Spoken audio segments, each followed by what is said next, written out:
사랑하는 CBS 시청자 여러분, 안녕하십니까? 성서의 땅을 가다 윤석전 목사입니다.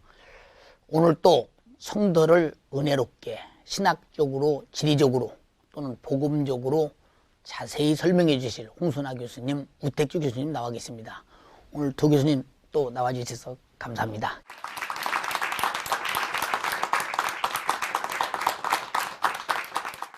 우리나라에 있어서 지리적으로 가장 가까우면서도 역사적으로 또 먼 나라가 일본이 있듯이 구약시대 이스라엘 민족에게도 인접국가 아수르는 숙명적인 아주 먼 나라였습니다. 아수르는 다른 민족을 굴복시키거나 포탈할 때는 유난히도 잔인하고 또 악한 민족이었습니다. 그 때문에 아수르는 그 시대 악명이 높은 나라였습니다. 그러나 그 강대 제국은 현재 유물이 뒹굴고 훼손되고 그리고 파괴되어서 어지러워진 현상 속에서 남은 것은 옛 영광의 뼈대만이 아주 앙상이 남은 과거 도시의 터로 담아 있습니다. 우리 모두 그곳으로 한번 가보시겠습니다. 이라크 제3의 도시 모술. 걸프전 이후 미군의 주둔지가 되었지만 모술은 여전히 무역과 산업, 통신의 중심지다. 여성들의 모습 속에서도 이곳이 개방된 산업도시임을 알 수 있다. 이라크 사람들이 즐겨 먹는 전통빵인 호비즈 빵가게. 밀가루 반죽을 뜨거운 화덕에 넣어 굽는 이 빵은 기원전 유목 생활 때부터 상용했는데 이라크인들은 조상들의 주식이었던 이 빵을 여전히 즐겨 먹는다. 누리드 모스크의 이 알하드마 탑은 아수르 시대의 뛰어난 예술성을 압축시켜 놓은 것인데 피사의 탑처럼 옆으로 기울어져 있다. 이와 같은 아수르 시대의 다양한 문명의 흔적들이 단계별로 전시된 곳이 바로 모술 박물관이다. 이 박물관에는 고대 아수르의 주요 도시였던 니느웨와 니무롯의 주전 9세기 유물, 그리고 헬레니즘 시대의 사막도시 하트라에서 출토된 조각상들, 모술의 초기 이슬람 시대의 유물 등이 전시돼 있다. 이 유물들 속엔 이스라엘을 파괴하고 포로로 끌고 왔던 아수르의 강인함과 번영이 녹아 있는데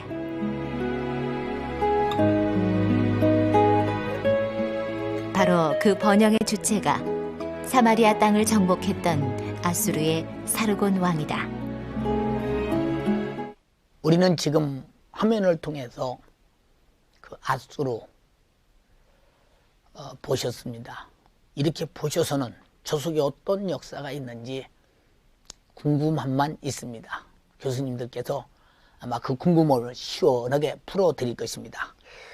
홍 교수님, 그 아수르는 열왕기의 하에서 이스라엘의 여러 성읍들을 아주 잔인하게 공격해서 정복했던 그 사내림의 나라가 아닙니까? 당시엔 그 메소포타미아의 그 여러 가지 모든 상황을 전체를 지배했던 아주 강력한 강대국이었죠. 이 아수르가 위치했던 지역의 특징이 어떤 특징이 있으니 그런 강대국이 되지 않았나 이런 생각이 들거든요. 네, 그 아수르라고 하는 도시에 대해서 설명을 드리려면 역시 지도를 보아야만 정확할 것 같습니다. 왜냐하면 우리가 이라크에 대해서 잘 모르거든요. 네, 지도를 한번 보시겠습니다. 목사님도 늘 말씀하셨지만은 이곳은 메소포타미아입니다. 이 메소포타미아는 두 강 사이의 땅이란 뜻이니까 당연히 성경에 나온 유프라테스 강과 티그리스 강, 이 사이의 지역들을 메소포타미아라 그럽니다. 재미있는 것은 그 유프라테스 강 옆에 있는 발달된 나라와 도시들은 바벨론, 또 우르였습니다. 예. 또 반면에 티그리스강 옆에 발달된 도시는 그 지금의 이라크 수도 바그다드였고요. 그다음에 예전에는 아수르와 니느웨였습니다. 예. 위치에 대해서 말씀드리면 바그다드에서 북쪽으로 280km, 예. 니느웨 지금의 모슬이라고 하는 도시에서부터 그 110km 남쪽에 위치한 티그리스 강변이었습니다. 예. 이곳에 가보면 그 사람들이 그 굉장히 지혜로운 것을 알 수 있습니다. 예. 먼저 북쪽과 그 남쪽이 티그리스 강으로 둘러싸여 있기 때문에 저절로 방어벽이 되었습니다. 그러니까 나머지 그 동쪽과 서쪽만 성벽을 쌓아서 예. 방어했기 때문에 그야말로 천년의 요새입니다. 예. 지금 대략 그 조사된 바에 의하면 도시의 폭이 그 1km, 길이는 1.5km의 그 수도였다 그럽니다. 예. 그런데 왜 이곳을 정했는가? 교통의 요지이기 때문에 또 그리고 그 당시 모든 고대 도시가 그랬지만 강 옆에 있어서 물 문제가 해결되었기 때문에 이곳을 수도로 정했습니다. 예. 그래서 이곳에 남은 그 유적들이 제법 있지만 예. 역시 어디나 있는 신전들이 있었고요. 그다음에 왕궁들이 있었고요. 예. 또 특이한 것은 그 주위에 왕들의 무덤들이 많이 남아 있어서 참 좋은 자료를 제공할 수 있는데 안타깝게도 거의 대부분 도굴이 되어서 찾을 수 있는 고고학적인 유적이 거의 남아있지 않아서 안타까움을 주는 도시이기도 합니다. 예, 그렇군요. 오 교수님, 아수르가 성경에서 그 유명한 나라로서 등장하고 기억되는 여러 가지 이유가 있는데, 그런 그 이유에 대해서 좀 설명해 주시겠어요? 네, 아수르가 성경에서 그렇게 기억되는 이유는 아주 간단합니다. 예. 일단 이스라엘이라는 민족에 비해서 상대적으로 아주 강대한 제국을 만들었던 나라이기도 하고, 예. 이 나라가 남북 이스라엘 왕조를 여러 차례 침범하여서 예. 국왕국을 무너뜨리기도 하고 남유다의 조공국가가 되기도 했기 때문에 예. 아주 기억에 깊이 새긴 나라라고 볼 수 있습니다. 예. 특별히 주전 734년에는 아수르의 트글랏빌레셋 3세, 우리말 성경에는 불이라고 되어 있는 왕이 침범해서 예. 당시에 시리아와 북왕국의 반아수르 동맹군을 물리치고 남유다에게 조공을 받기 시작을 했습니다. 예. 그리고 이어서 722년에는 북왕국 사마리아를 몰락시키기도 했고, 예. 또 이어서 701년에는 아수르의 사네립 왕이 남유다를 침공해서 유다의 성읍 40군데를 몰락시키고 예. 예루살렘을 포위 공격해서 성경에 기록되기도 했던 그런 나라이기도 합니다. 예. 그런데 아까 말씀드린 734년 때부터 유다는 이 아수르에게 조공을 바치는 속국으로 지나게 되었습니다. 그런 시절이 한 100년 넘도록 되다가 히스기야 왕 시절에 아까 사네립 왕이 쳐들어왔다고 그러는데 그때 약간 아수르에게 저항을 했습니다. 그러니까 이제 아수르가 쳐들어오게 된 거죠. 예. 그 이후에 622년에 예. 남유다의 왕 요시야 왕 시절에 또다시 아수르에게 반란을 냈습니다. 저항을 펼친 거죠. 예. 그때 이제 종교 개혁을 하게 된 것인데 그때까지 해서 612년에 되면은 아수르의 수도 니느웨가 북쪽의 메데와 바벨론의 연합군에 의해서 몰락하게 됩니다. 예. 그때까지 근 120년 이상을 예. 유다는 이 아수르의 속국으로 지내게 되었어요. 예. 그러니까 우리나라가 일제 강점기를 36년간을 경험했다고 해도 예. 오늘날 우리들의 생각과 말과 문화 속에 일본의 문화의 영향이 남아있듯이 그렇죠. 이스라엘 백성들에게도 120년 이상을 아수르의 속국으로 지냈기 때문에 아수르의 영향력이라고 하는 건 언어나 사상, 문화 모든 면에서 아주 속속들이 깊이 배어있는 나라라고 예. 볼 수가 있겠습니다. 지금 그 교수님 말씀을 들어보니까 이스라엘과의 부딪힌 여러 가지 관계, 그래서 참 많은 유명해지기도 했습니다. 우리 성경 역사를 보면 하나님의 사역에 뛰어든 악한 일이든 선한 일이든 그 역사를 지금 그려오고 있지 않나 이렇게 생각이 되지 않습니까? 우리도 이 시대에 사실 주의 일에 열심히 뛰어들어서 하나님 나라의 영원한 생명책에 더 지어지지 않는 사건의 역사가 지금 기록됐으면 이런 생각이 들기도 합니다. 모술 동남쪽 지역에는 니무룻이라는 곳이 있습니다. 영어식 발음으로는 님누드로 불리고 있습니다. 창세기에 나오는 그 영걸 니무룻이 세운 도시로 알려져 있기 때문입니다. 이곳이 바로 신아수르 제국의 행정 수도였습니다. 이라크 제3의 도시 모술. 이곳에서 35km 떨어진 지역에 있는 림루드 유적으로 향했다. 구약시대에 갈라라는 이름으로 등장하는 림루드. 현재는 아슈르 나시르팔 2세의 궁전 터만이 남아있다. 몸은 사자이며 얼굴은 사람, 날개 달린 이 반인 반수상이 말해주듯 각종 신들을 숭배하던 아수르는 주변국들을 잔인한 방법으로 지배했는데 하나님은 불순종했던 이스라엘의 징벌 도구로 아수르인들을 사용하셨다. 성벽의 각종 문양들은 이 제국이 당대 얼마나 화려한 문명국이었나를 전해준다. 왕들은 자신들의 치적과 왕가의 계보를 이렇게 서령 문자로 후세에 남겨놓았다. 또한 모술 대리석이라 불리는 청색 석고의 벽화에는 왕들과 정령들의 모습이 새겨져 있는데 이 화려한 문화를 지배했던 강력한 제국의 왕들은 이스라엘 도시들을 정복했고 그들을 사로잡아가서 멀리 여러 도시들에 흩어놓았다. 이렇게 아수르는 이스라엘을 멸족시키려 했다. 그러나 아수르의 번영 또한 이스라엘을 징벌하고 새롭게 세우려는 하나님의 섭리사 속의 한 때였다.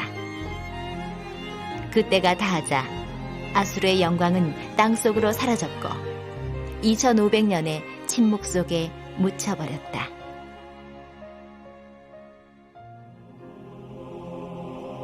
나 여호와가 내게 대하여 명하였나니 내 이름이 다시는 전파되지 않을 것이라.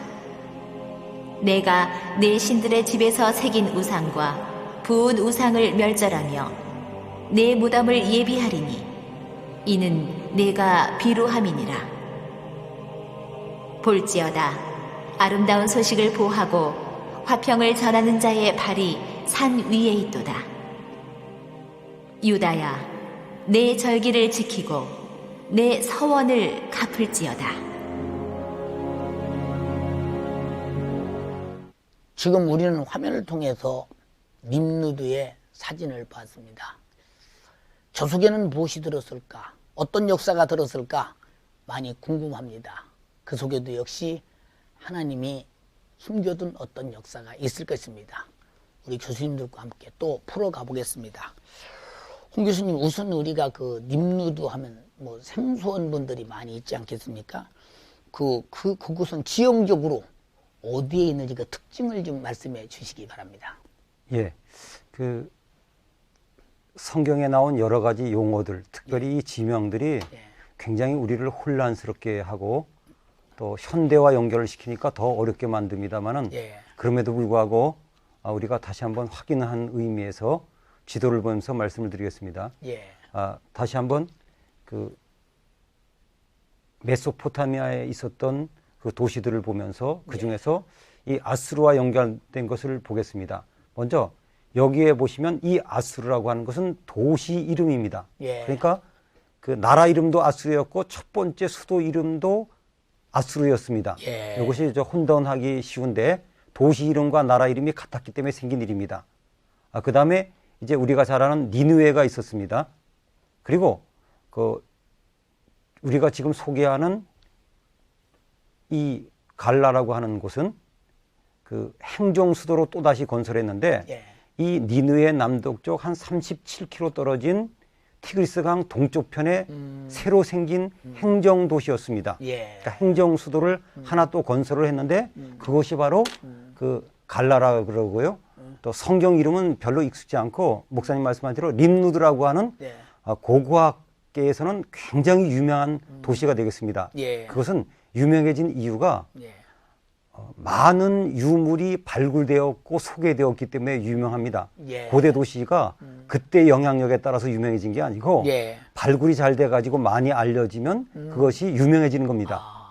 이 도시는 그 창세기에서 목사님 말씀하셨듯이 그 니무롯이 세운 수도라 그랬지만 그보다 더 중요한 것은 그 아수르 나시팔이라고 하는 그 아수르의 왕이 이곳을 확장시켰습니다. 그래서 이곳을 그 행정 수도로서 나라를 통치하는데 잘 다스렸는데 남아있는 유적이 대단합니다. 소개를 좀 해드리면은 대략 그 면적이 100만 평 정도로 봅니다. 예. 그런데 이 100만 평 정도가 높이 15m의 그 외벽으로 쌓여 있었다 그럽니다.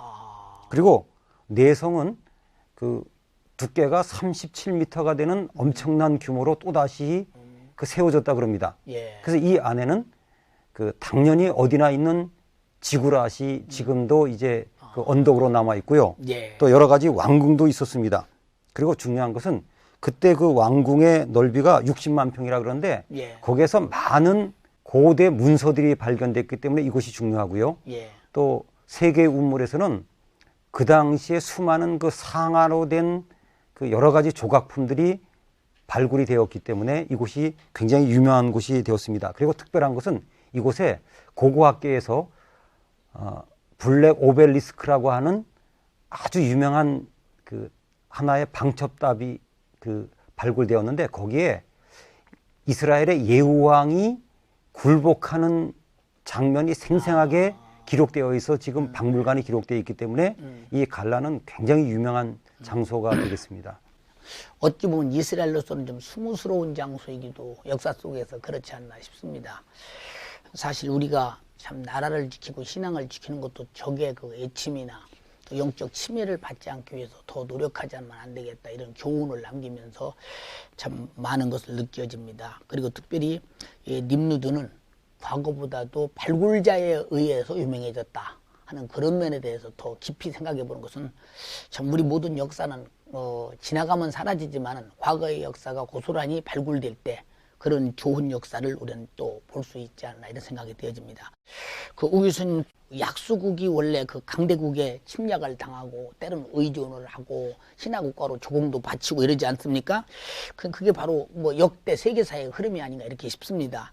근데 하나님의 백성 이스라엘이 고대 그 강대국 사이에서 참 그런 어려움을 겪으면서도 생존하기 위해서 취했던 어떤 성경적에 나타나는 그 원리와 의미가 있을 텐데 그 부분에 대해서 좀 설명해 주시겠어요?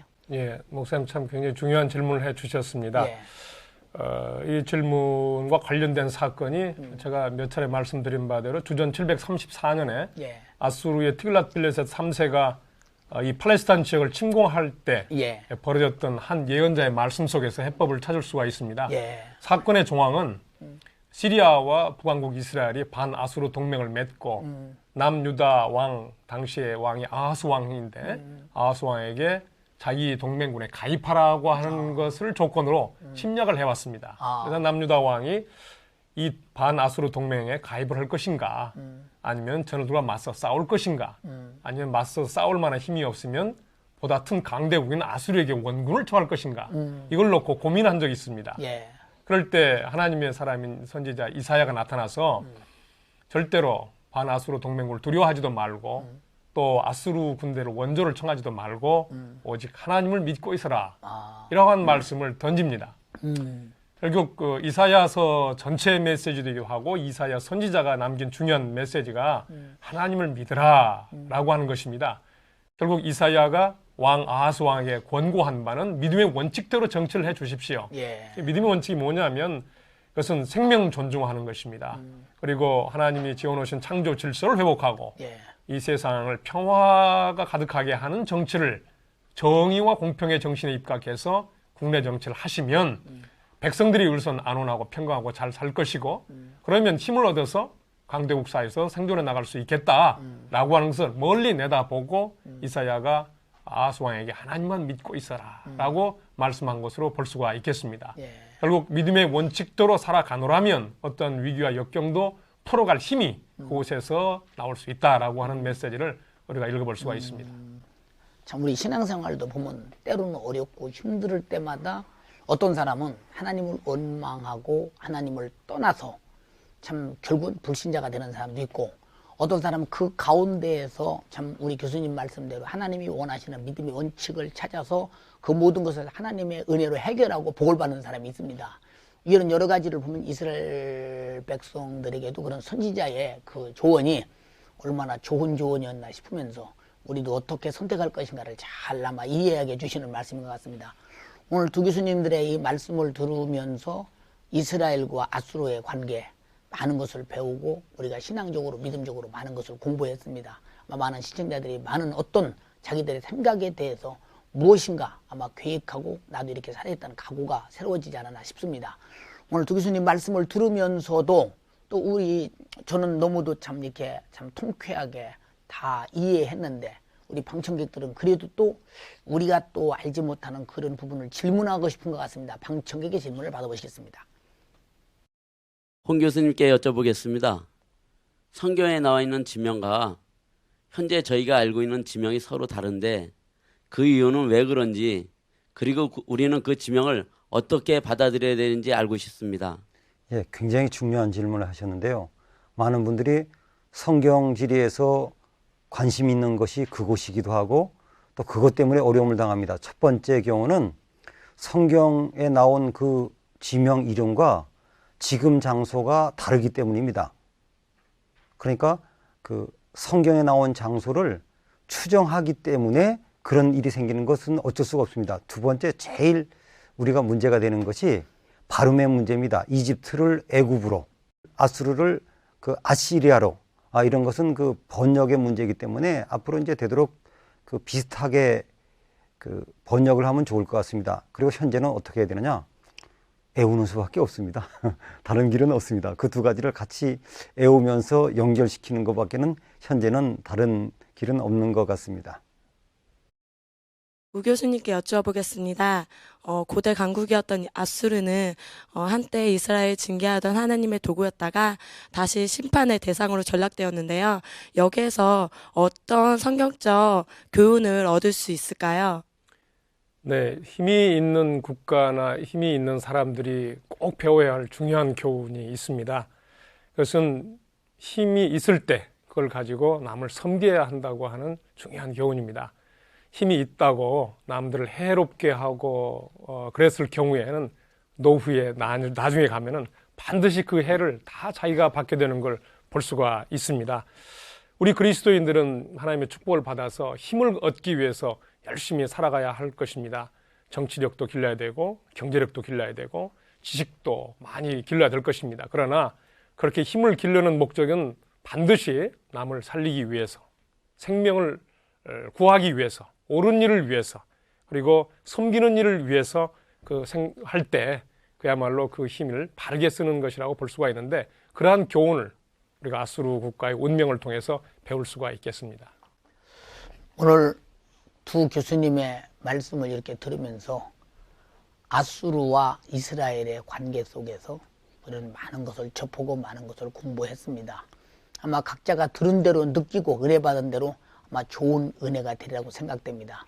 오늘 두 교수님 좋은 말씀 너무 감사했습니다.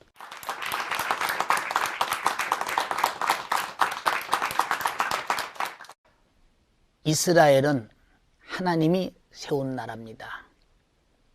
그런 나라가 전쟁에 또는 고통 속에서 식민지 생활, 또 나라를 폐허가 당할 만큼 고통스러운 수많은 일을 당할 때마다 그들은 깨닫습니다. 선지자를 통해서 우리는 하나님을 멀리 떠났다. 그들이 하나님께로 돌아와서 하나님 말씀대로 순종하며 하나님을 의지하고 살 때는 평화로운 나라, 강대국을 만들어 갔습니다. 요번 아무 까닭 없이 사단에 의해서 모든 재산을 다 빼앗기고 또 자식들도 빼앗기고 아내마저 도망갔습니다. 육체는 온 고통 속에서 고난을 당했지만 끝까지 하나님을 잊어버리지 않고 하나님을 붙들고 있을 때 요번 갑절의 복을 받았습니다. 우리나라도 수많은 어려움 속에 왔지만 우리 기독교가 왕성하던 때부터 우리는 200년에 가까운 역사를 가지도 이룰 수 없는 국민소득을 이뤘고 국가 발전을 이루었습니다. 우리 민족의 기독교가 왕성하고 하나님의 뜻대로 살아갈 때 받은 축복입니다. 성도 여러분, 어디서든지 우리가 무슨 일을 당하든지 그 일이 하나님의 뜻이 어딘가를 잘 찾아서 하나님께 돌아오고 하나님을 배경으로 하나님 말씀 안에 살면 축복은 다시 여러분에게 돌아올 것입니다. 여러분에게 모든 자유와 해방과 축복이 예수 안에서 이루어지길 바랍니다. 감사합니다. 다음 시간에 또 뵙겠습니다.